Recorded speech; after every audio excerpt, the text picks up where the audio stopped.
시간 우리 주보 뒤와 화면에 떠 있는 추수감사주일 공동 기도문을 우리 함께 읽음으로 하나님 앞에 기도 드리겠습니다.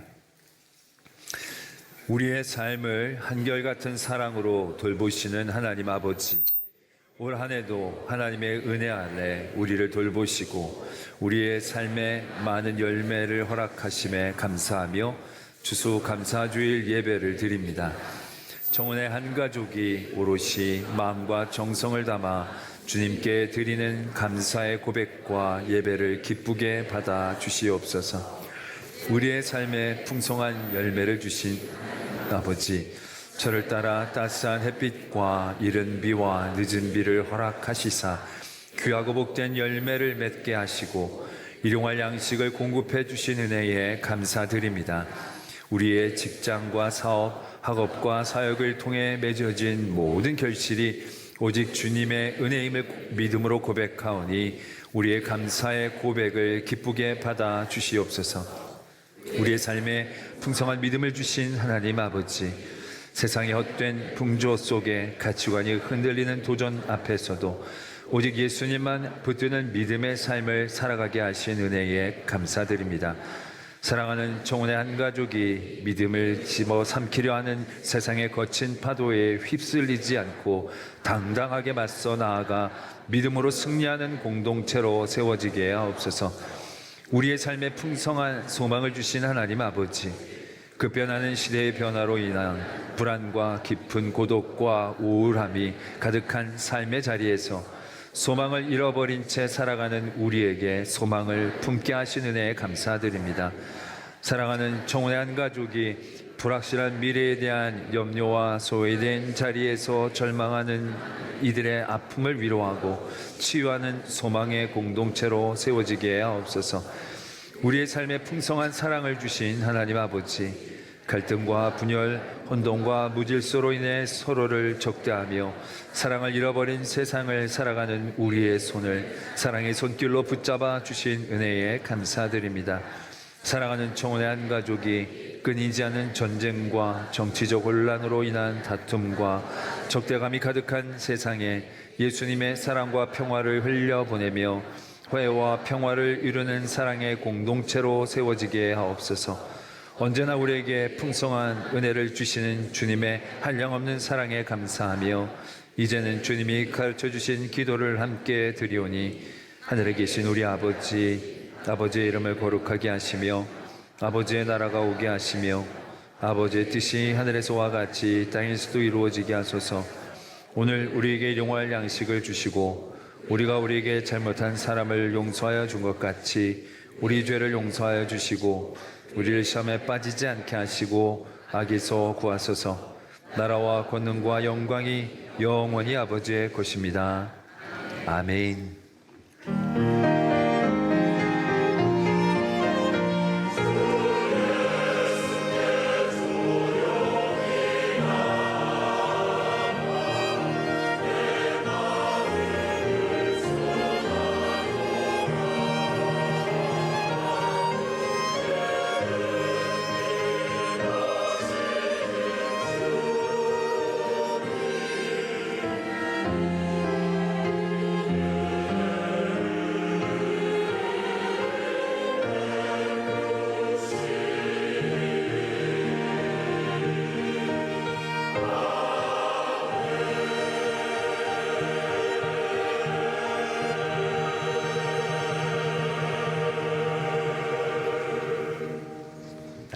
오늘 우리에게 주시는 하나님의 말씀 보도록 하겠습니다.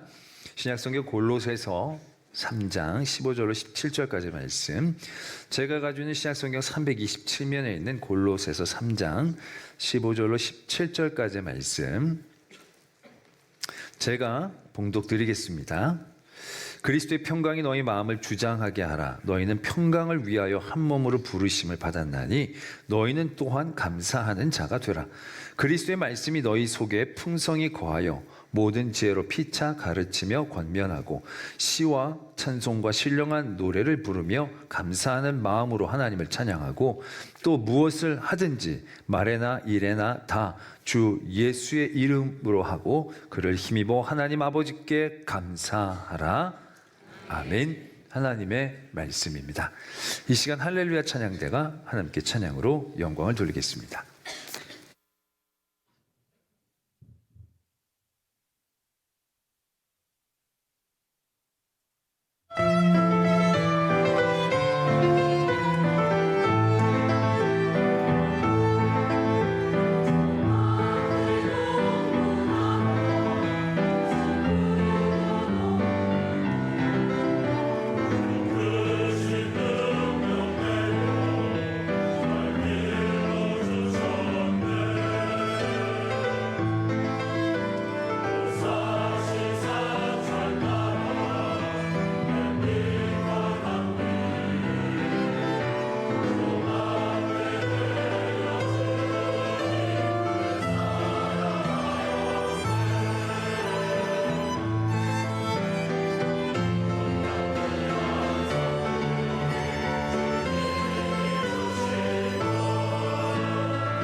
아멘.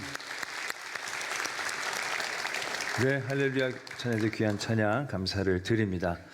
또 오늘 색배열도 되게 잘하셔서 강단에 있는 과일 장식하고 느낌이 비슷합니다. 풍성한 찬양 또 감사를 드리겠습니다. 네, 오늘 말씀을 위해 함께 기도드리겠습니다. 사랑의 하나님 아버지, 귀한 말씀 주심 감사합니다. 오늘도 그 말씀을 통한 하나님의 마음 알아가게 하실 때에 그 마음을 통한 더 깊은 사랑을 알게 하시고 그 사랑을 힘입어 말씀 따라 살 수 있도록 도전케 하여 주시옵소서. 이 시간도 온전히 성령으로 저희를 인도해 주실 줄 믿사옵고 예수 그리스도의 이름으로 기도드립니다. 아멘. 저희 교회에서 절기로 지키는 절기가 있다면 부활절이 있고 추수감사절이 있고 성탄절이 있습니다. 또 교회 창립 기념주일도 지키게 되죠. 이 중에서 우리가 듣기는 이 신앙적인 세 가지 절기 중에서 추수감사주일은 성경에서부터 비롯된 절기는 아닙니다. 성경에서 비슷한 절기에 대한 이야기는 있습니다. 맥추절이라고 이스라엘 민족이 밀을 수확하고 나서 드리는 그러한 절기이죠. 그래서 여름에 보면 맥주 감사주일을 지키는 교회들도 있음을 보게 됩니다. 추수감사주일은 그런 성경의 사건으로부터 유래된 건 아닙니다. 이 추수감사주일은요, 미국에서부터 온 겁니다. 영국의 헨리 8세가 왕이 되어지고 나서부터 개신교들에 대한 탄압이 심해집니다. 여러 대에 걸쳐 탄압이 진행이 되면서 많은 청교도들이 신앙의 자유를 찾아 신대륙으로 가고자 합니다. 그 가운데 102명의 사람들, 청교도인들이 메이플라워라는 배를 구해서 신대륙으로 옮기고자 합니다. 1621년 8월이라고 합니다. 8월에 배가 출항을 했는데 출항하자마자 배에 물이 새기 시작하는 겁니다. 그래서 다시 되돌아갑니다. 한 달여 배를 수리하고 난 다음에 9월에 다시금 출항을 하게 됩니다. 그리고 63일 정도 항해가 이어졌다고 합니다. 험난한 항해 가운데 한 분이 돌아가시고 또 험난한 가운데에서도 한 명이 태어나서 102명의 청교도들이 땅에 딛게 됩니다. 그때가 11월 말경에 가까운 계절입니다. 원래는 동쪽의 남쪽 부분으로 가려고 했지만 바람이 북동풍으로 부는 바람에 지금의 플리머스 약간 북동쪽에 위치한 곳에 이 청교도들이 닿게 됩니다. 그곳에 가보신 분들이 있으시면 아시겠지만 그곳의 11월 말은요 이미 초겨울의 날씨입니다. 그 지역의 겨울은 결코 쉽지 않았습니다. 생각해 보십시오. 그들이 얼마나 준비를 해가지고 올 수 있었겠습니까?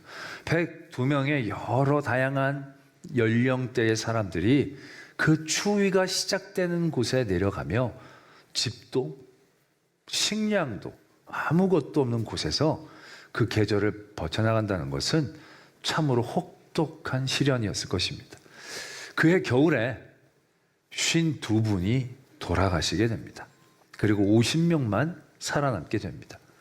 그들을 가엾게 여긴 원주민 인디언들이 봄에 그들에게 씨앗을 좀 나눠주면서 경작을 하게 했습니다. 그러고 나서 그 씨앗을 뿌려 경작하고 난 다음에 추수를 하고 나서 그들은 추수하고 난 첫날 온전히 하나님께 첫 예물을 드리며 예배를 드리는데 하루를 보냈다고 합니다. 그리고 이튿날은 주신 음식을 나누며 즐거워했고요. 3일째는 칠면조 고기와 호박파이를 만들어서 자신들에게 은혜를 베푼 인디언들과 함께 감사를 나누었다라고 합니다. 이것이 전통이 되어 링컨 대통령 때 국경일로 정하게 되어지고 지금까지도 11월 마지막 목요일을 땡스기빙 데이라고 하면서 명절처럼 지키게 되어진 겁니다. 그 전통이 선교사를 통하여 우리나라에 넘어오면서 추수감사주의를 저희도 지키게 되었던 것입니다. 여러 문화권마다 추수할 때가 되면 그 추수한 일들을 즐기는 축제와 제의들이 문화권마다 있음을 보게 됩니다. 대부분의 모든 문화권들이 그러한 시기에는 꼭 그런 일들을 하게 되어집니다. 우리나라도 보면 추석이라는 게 있지 않습니까? 추석 때 괜히 기분 좋게 모여가지고 서로 먹고 조상 생각하고 괜히 그러잖아요. 근데 그게 그럴 수 있는 게 그 가을이라는 우리 추수 계절이라는 그 분위기가 굉장히 괜히 넉넉해지지 않습니까? 벼가 누렇게 있고 그게 베어진 다음에 볕단이 쫙 올라가 있고 또 나무에는 감도 밤도 뭐 배나 이런 것도 옛날에 있었는지 모르겠지만 하여튼 그런 것들 대추니 뭐 이런 것들이 주렁주렁 여러분들 감나무가 있는 시골에 한번 가신 적이 있으시면 아실 겁니다. 진짜 그 주황색의 빨간 감들이 잎이 떨어진 나무에 이렇게 딱 달려있는 거 보면 너무 예쁘죠. 탐스럽습니다. 그 뭔가 괜히 넉넉해지죠. 그런 넉넉함에서 감사가 나오고 생각하고 바라게 되어지는 그리게 되어지는 그런 일들이 이제 모든 문화권들이 보편적으로 이루어진 것이죠. 그러나 이 추수감사절은 그러한 추수의 제의와는 사뭇 다릅니다. 왜냐? 그들이 물론 씨 뿌려 곡식을 거둔 그런 추수의 자리도 있었지만 그것은 넉넉함은 결코 아니었을 겁니다. 그들에게는 여전히 그들이 이미 지나왔던 혹독한 계절이 기다리고 있음을 알고 있는 그 지점이었다는 거죠. 이것으로 이 겨울, 그렇게 작년에 고생해서 많은 가족을 잃었던 그 겨울을 넉넉히 날 수 있을지에 대한 확신이 있었던 시간들도 아니었습니다. 그렇기 때문에 이 추수감사 주일의 감사는요, 뭔가 넉넉함과 풍성함 가운데에서 이루어지는 감사라기보다는 생존에 대한 감사. 그러나 그 생존에 대한 감사가 되어질 수 있었던 것은 그 무엇보다도 그들이 마음껏 예배하고 마음껏 찬양하고 그들의 신앙의 자유를 누릴 수 있었던 그것을 위한 최소한의 것들도 감사할 수 있었던 감사였기 때문에 이 추수감사절은 그만큼 힘있고 영향력이 있어 우리에게까지 또한 넘어오고 지켜지게 된 것이 아닌가라는 생각들을 해보게 됩니다.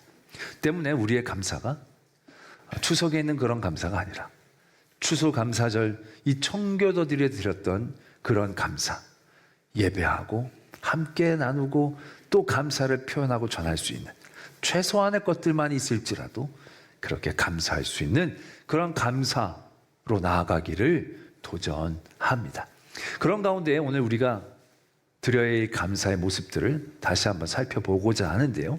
오늘 말씀해 보면 이 감사에 대한 낱말이 많이 적혀져 있습니다. 이 골로새서 3장의 말씀은요, 우리가 여태까지 살펴보던 로마서 12장 이후나 또 10계명의 말씀하고 성격이 비슷합니다. 1절에 그리스도와 함께 다시 살리심을 너희가 받았으면 그 다음에 이렇게 살아야 된다. 이런 말씀이 적혀진 거죠. 우리가 로마서 12장 이후나 10계명의 말씀이라는 것들이 구원을 받았다는 자체가 우리의 공로, 우리의 선의가 아무것도 없다는 걸 의미하는, 전적으로 하나님의 은혜로 그 자리에 서 있는 우리들이 이제 그 은혜에 합당한 삶, 그 은혜를 더 누리기 위해 어떠한 삶을 살아가야 할지에 대한 가르침들이 적혀 있는 부분들을 우리가 여태까지 쭉 보아왔고요. 골로새서 3장도 그러한 내용들을 담고 있는 겁니다. 그 가운데 오늘 우리가 15절을 읽었는데요.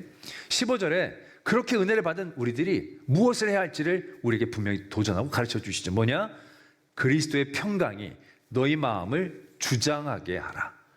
너희는 평강을 위하여 한 몸으로 부르심을 받았다. 이렇게 말씀이 적혀 있다는 겁니다.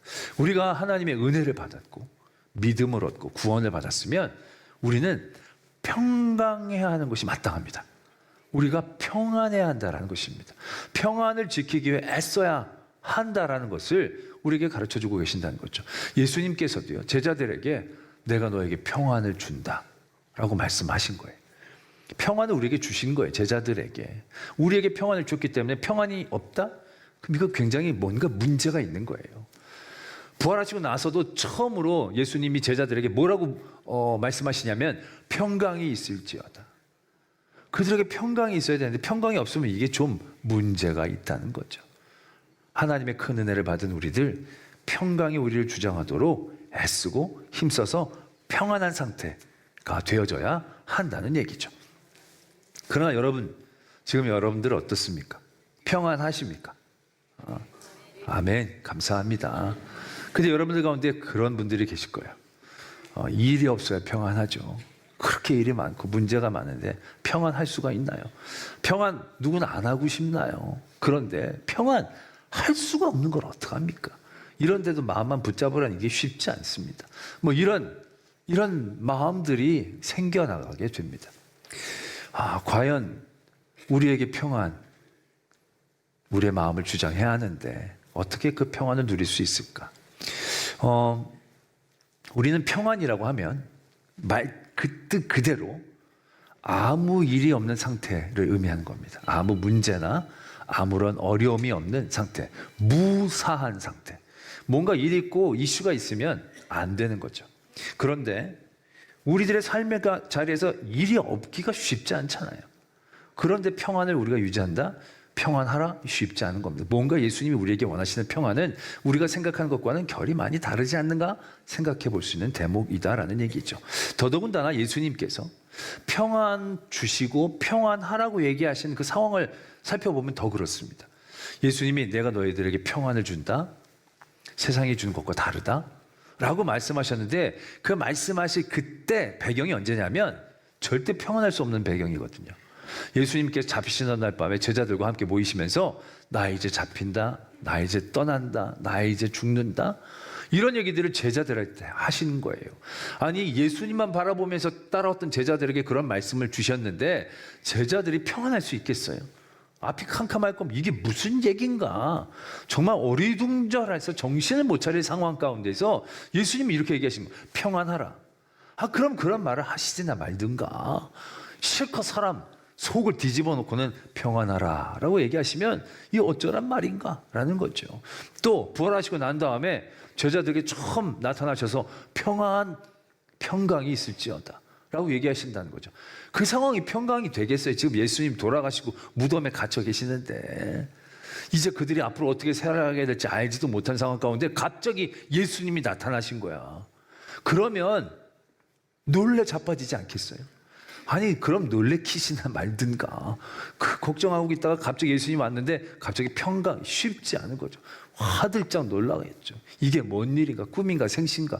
예수님 배반한 것까지 굉장히 마음속에 불편함들이 있을 수밖에 없는 상황에서 예수님 딴 얘기 하신 게 아니라 두려워 말라 뭐 이런 게 아니라 평강 있을지어다. 과연 예수님이 우리에게 주시고 우리가 누리기를 원하는 진정한 평안의 모습은 무엇인가? 라는 것이죠. 그걸 알아보기 위해 우리는 다니엘서의 한 가지 사건을 들여다보기를 원합니다. 다니엘이 사자굴에 던져지는 그 사건인데요. 너무 잘 아시죠? 다니엘의 노년의 일입니다. 다니엘의 노년에 나라가 한번 바뀌었습니다. 바벨론에서 페르시아로 바뀐 다음에 그 나라에서도 이 다니엘이 위상이 높아집니다. 그래서 거의 왕 다음에 2인자의 자리에 서게 되죠. 그럴 때 많은 사람들이 시기합니다. 어떻게든 다니엘을 끌어내리려고 애를 씁니다. 그래서 모함하기 위해 다니엘을 탈탈 털었는데 먼지 하나 안 나온 겁니다. 너무 다니엘이 온전하니까 방법이 없는 겁니다. 그때 그들이 생각합니다. 우리가 다니엘을 끌어내릴 수 있는 법은 그의 믿음 가운데서 찾아야 된다. 그래서 그들이 법령을 하나 만들죠. 왕 이외의 다른 신이나 사람에게 구하는 자는 30일 동안 구하는 자는 사자굴에 던져진다는 거예요. 30일 동안. 그거 하면 안 된다는 얘기죠. 왕에게 들이미니 왕이 그렇게 나쁜 법이 아니니까 자기한테 도장을 딱 찍어주는 거죠. 이제부터 다니엘에게는 큰 문제가 생긴 겁니다. 그러고 난 다음에 다니엘의 모습을 성경은 이렇게 적고 있습니다. 다니엘이 이 조소의 왕의 도장이 찍힌 것을 알고도 자기 집에 돌아가서는 윗방에 올라가 예루살렘으로 향한 창문을 열고 전에 하던 대로 하루 3번씩 무릎을 꿇고 기도하며 하나님께 감사하였더라. 이렇게 적고 있습니다. 지금 다니엘의 상황은 유사시입니다. 이게 문제가 생긴 거예요. 엄청난 큰 혼란의 시기인 거예요. 그 도장이 찍힌 걸 알고 그때부터 다니엘은 엄청나게 고민하기 시작했을 거예요. 이야, 대적이 나에게 함정을 제대로 팠구나. 이제 30일 동안 기도하다가 걸리면 사자굴에 들어갈 터인데 이건 완전히 저들의 모함인데 이거 어떻게 하면 좋은가. 내가 가서 지난번처럼 기도를 해야 할지 말아야 될지 30일만 참으면 되는데 30일 동안 안 할지 아니면 숨어서 할지 어떻게 해야 이 함정에 걸리지 않고 살아남을 수 있을지에 대해서 끊임없이 생각하고 고민하는 그러한 시간을 지금 이 다니엘은 걷고 있는 겁니다. 굉장히 불안하고 굉장히 신경 쓰일 수밖에 없는 상황이죠. 근데 말씀에 적혀 있는 대로 제가 쭉 읽어드렸을 때 느낌이 어떤 느낌이었습니까? 막 두려워서 떨고 안절부절한 그러한 모습이 별로 느껴지질 않아요. 다니엘에게서 느껴지는 분위기는 일상이에요. 일상. 일이 생겼는데 일이 없는 것 같이 느껴지는 거죠. 우리는 이 모습을 평안이라고 얘기할 수 있다는 거죠. 다니엘이 굉장히 평안하게 느껴진다는 겁니다. 다니엘은 어떤 모습에서 그런 평안을 느낄 수 있는가? 다른 모습도 그렇지만요. 감사하였다라는 이 부분에서 우리는 확 평안을 느낄 수 있습니다. 만약에 이 부분을 빼면요. 어떻게 느낄 수도 있느냐면 창문을 열고 전에 하던 대로 하루 3번씩 무릎을 꿇고 기도하였더라 라고 하면 이 기도가 굉장히 간절하게 느껴졌을 거야. 평안한 기도가 아니라 쫙 살려주시옵소서, 대적들이 나를 넘어뜨리려고 하는데 어쩌면 좋습니까? 막 이러면서 막 그럴 수밖에 없는 상황이잖아요 지금. 그 간절하게 느껴질 수 있는 대목인 거예요. 그런데 무릎 꿇고 기도하며 하나님께 감사하였더라 라는 말씀이 붙어지니까 느낌이 어떻습니까? 막 이랬을 것 같지 않은 거예요. 막 하던 우리가 감사할 때 감사합니다 막 이러지 않잖아요. 감사합니다. 이 감사는 어떻게 보면 이런 식으로 표현될 수밖에 없어요. 감사는 기쁨이고 평안이니까. 다니엘의 그 위기의 상황 가운데에 느껴지는 평안의 핵심은 감사에 있다는 것을 느낄 수 있는 대목이다라는 얘기죠. 다니엘이 그런 위기 상황, 마음이 두렵고 떨린 상황 가운데에서 감사를 할 때 무엇을 감사할 수 있었을까 한번 떠올려 봅니다. 근데 그것이 그렇게 어려운 일은 아니더라고요. 왜? 다니엘이 감사하려고 했으면 감사할 게 어마무시하게 많더라고요.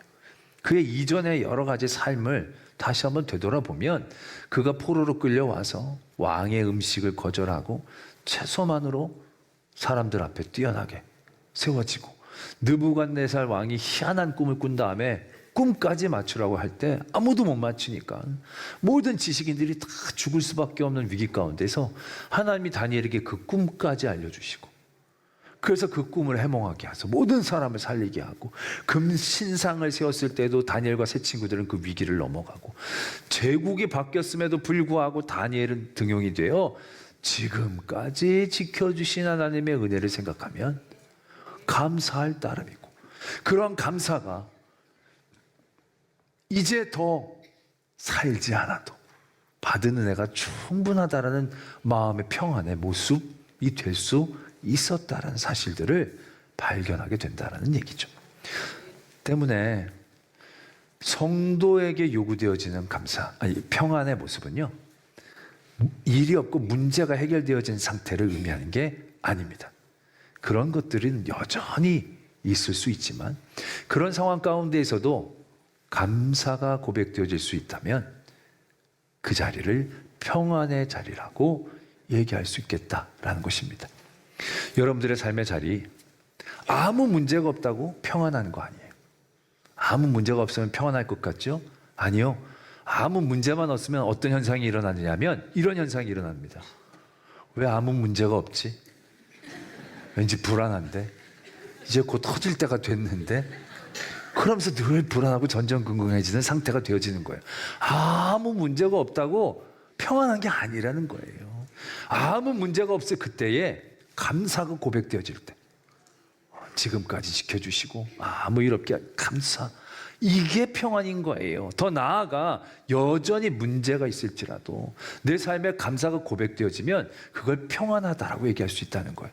시편 23편의 말씀에 보면 사망의 음침한 골짜기를 지나가고 원수가 내 목전 앞에 있어도 평안한 거예요. 평안한 거예요. 왜? 그가 입술로 감사가 고백되어지니까. 하나님의 함께 하심이, 하나님이 상을 차려주심에 대한 감사가 고백되어질 때 모든 문제와 두려움 가운데에서 우리가 평안한 모습이 이것이다라는 것을 우리에게 가르쳐주고 계신다라는 겁니다.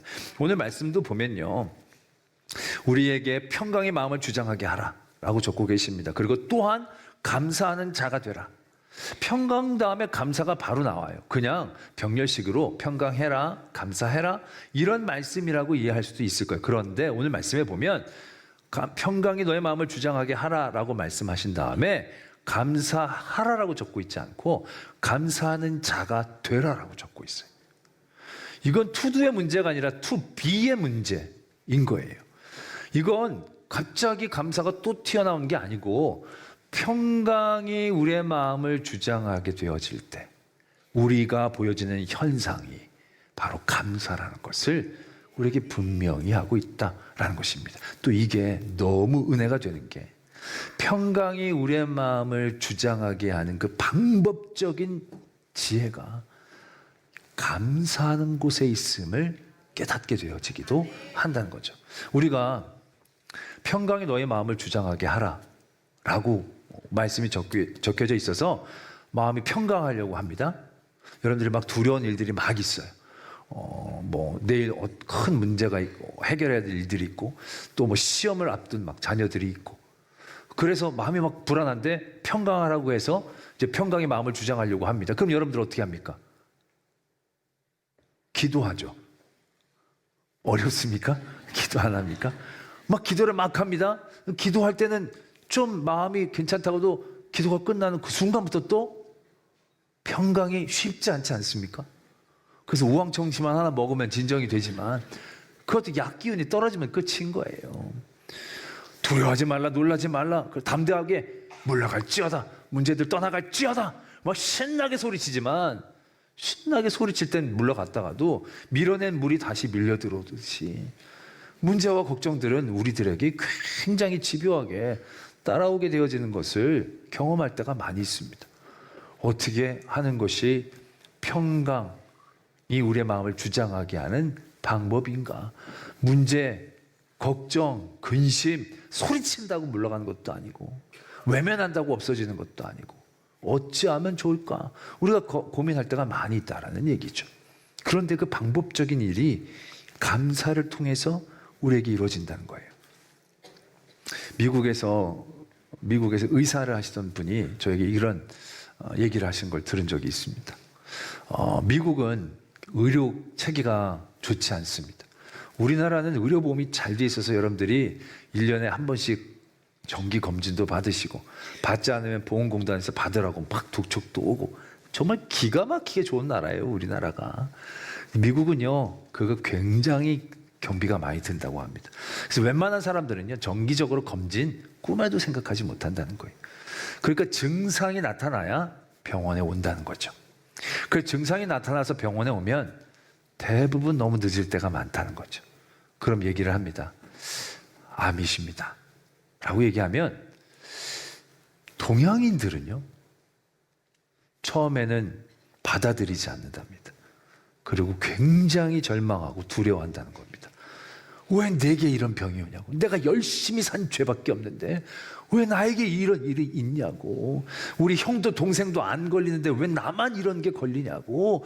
뭐 여러 가지의 것들을 들이대면서 막 부정하고 괴로워하고 두려워하고 너무너무 힘들어하면서 간다는 거예요. 근데 서양 분들에게 암입니다 얘기하면 적지 않은 분들이 처음에는 좀 멍하게 있다가 감사합니다. 제가 저의 삶을 정리할 수 있는 시간을 이제 벌었군요. 그러고 돌아가는 분들이 적지 않다는 겁니다. 참 놀랍죠. 다른 신앙이 있고 그런 얘기들을 떠나서 감사가 가지고 오는 분명한 힘을 발견할 수 있게 되는 대목이다라는 얘기죠. 바울과 실라가 빌립보에서 전도하다가 귀신 들린 아이의 귀신을 쫓아줍니다. 그 주인들이 모함을 해서 바울과 실라가 매맞고 차코에 채워 옥에 갇힙니다. 너무 억울하고 화나는 일이에요. 왜? 바울과 실라는 원래 빌립보에 오려고 한 게 아니거든요. 그런데 하나님이 억지로 가라고 그래서 온 거거든요. 왔는데 전도가 그렇게 신통치 않았어요. 그러다가 하도 자기를 괴롭히는 사람들이 있기에 고쳐줬는데 이게 모함을 받아서 매까지 맞아서 감옥에 갇히게 된 거예요. 더군다나 사도 바울은 아시다시피 시민권을 갖고 있는 사람인데 정식 재판도 없이 옥에 갇히는 건 너무 억울하고 화나고 분한 일이에요. 그리고 그 사람들이 내일 아침에 또 어떤 해코지를 할지 알 수가 없는 그런 불안함 가운데에 사도 바울과 실라가 옥에 갇혀 있는 거예요. 근데 그때 성경은 사도 바울과 실라가 하나님께 기도하고 찬양했다라고 적고 있다는 겁니다. 기도하고 찬양했다는 거예요. 기도는 할 수 있지만 찬양은 하나님을 향한 그 영광과 감사의 마음이 없으면 쉽게 고백되어지는 게 아닐 겁니다. 그런데 그들이 그 감옥에서 찬양했을 때 어떠한 현상이 일어났느냐 하면 잘 아시다시피 지진이 나고 옥문이 열렸는데 그들이 달려 나가질 않는 거예요. 그들이요 그냥 옥문만 달려 나가면 돼. 그 당시에 뭐 도시만 떠나면 끝이지 뭐 쫓아 잡아오는 그런 시스템이 없었을 거예요. 그냥 억울함 가운데 그냥 나가면 되는 거예요. 하나님이 주신 은혜라고 생각하면 되는 거예요. 그런데 그들이 그렇게 급하게 움직이지 않은 거예요. 멈춰 선다는 거예요. 저는 그 대목이 너무 놀랍더라고요. 어떻게 그게 가능했을까라는 거죠. 그게 바로 찬양 가운데 있다는 거죠. 그가 하나님 앞에 찬양으로 감사할 수 있을 때 그의 마음에 여유가 생기는 거죠. 자기가 꼭 살아야겠다, 도망가야겠다, 거기에 매이는 게 아니라 하나님이 주신 평안이 그를 여유롭게 하는 거예요. 그리고 옥문이 열렸을 때도 여유롭게 하나님이 왜 열어주시는지, 하나님의 또 다른 계획은 없는지 바라볼 수 있는 그런 시간들이 그들에게 허락되어졌다라는 얘기죠. 그 여유가, 그 평안함이 그 간수의 집안을 구원하는 하나님의 은혜의 계획이 시작이었다라는 것을 우리가 분명히 떠올릴 수 있는 대목이다라는 것입니다. 바로 이것이 감사하는 자가 되어져야 하는 이유이기도 하다라는 것입니다. 우리의 평안은요, 다른 곳에서부터 이루어지는 게 아닙니다. 감사할 수 있을 때 우리가 평안할 수 있습니다. 아까 다니엘도 그랬잖아요. 다니엘도 수없이 많은 위기와 위험들이 있지만 그가 받은 감사의 일들을 고백하며 감사에 집중할 수 있었을 때 그는 평안했다라는 거예요. 그 평안이 그를 주장하게 했을 때 그는 더 온전히 하나님의 은혜의 자리에 나갈 수 있는 그 자리를 지켜낼 수 있음 또한 우리가 분명히 기억할 수 있다라는 것입니다.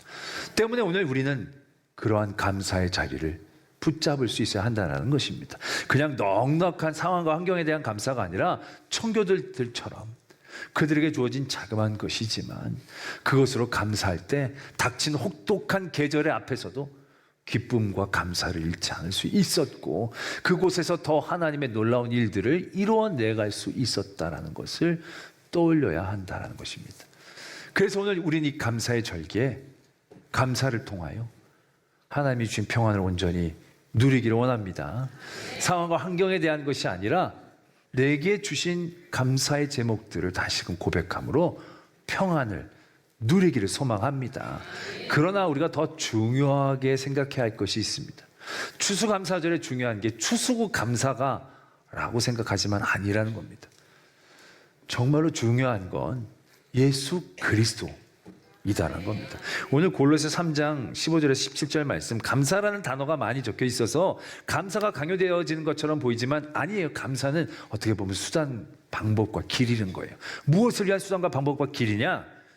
그리스도를 향한, 그리스도의 평강이, 그리스도의 말씀이, 그리스도의 이름으로 그리스도를 힘입어 결국 그리스도를 향한 그 길 가운데 감사가 너무도 귀한 은혜와 지혜의 길이기 때문에 우리에게 도전한 겁니다. 때문에 우리가 감사함으로 평안을 얻자, 평안 얻기 위해 감사, 여기에 매이면 안 되는 거고 이 모든 것의 중심 가운데 그리스도가 있어야 한다는 겁니다.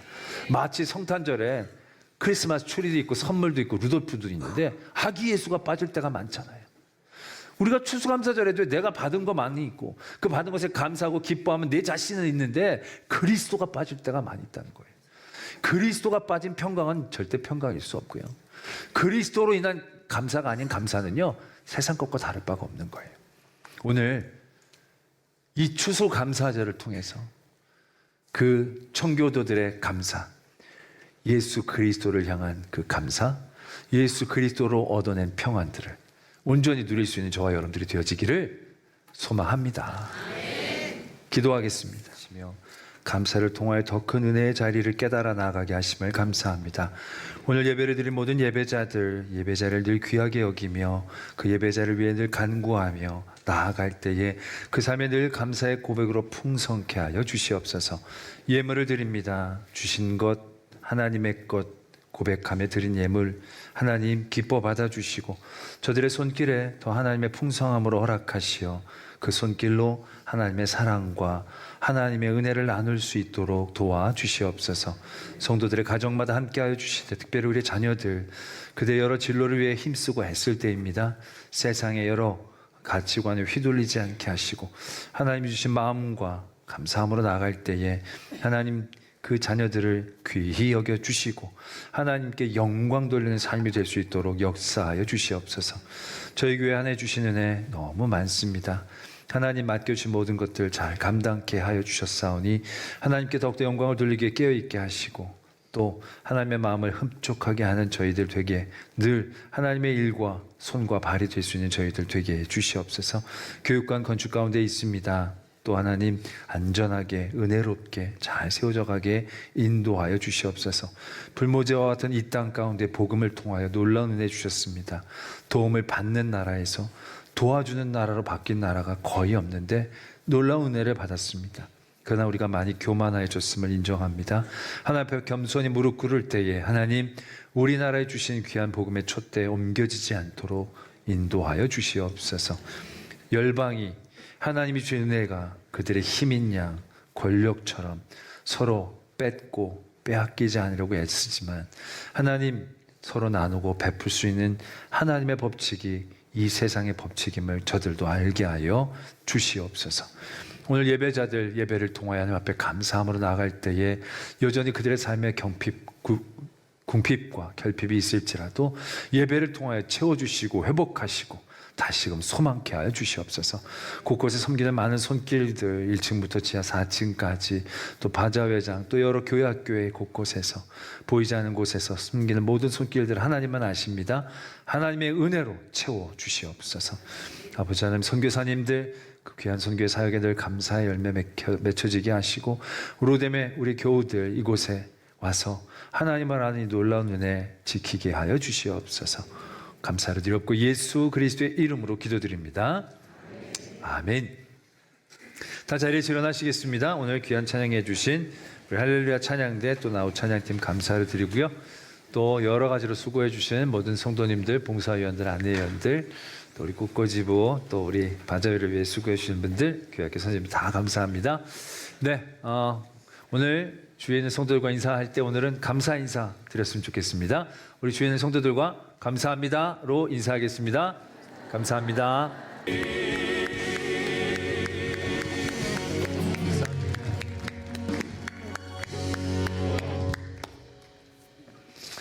지금은 우리 구주 예수 그리스도의 은혜와 하나님 아버지의 지극하신 사랑하심과 성령 하나님의 함께하여 주시고 도와주시고 교통하여 주신 역사하심이 모든 것이 하나님의 은혜임을 깨닫고 여러 불안과 문제를 뛰어넘어 평안의 자리로 나아가는 성도들 위해 그 가정 위에 우리 교회 위에 이 땅과 열방 위에 이제부터 영원토록 함께 계시기를 간절히 축원하옵나이다.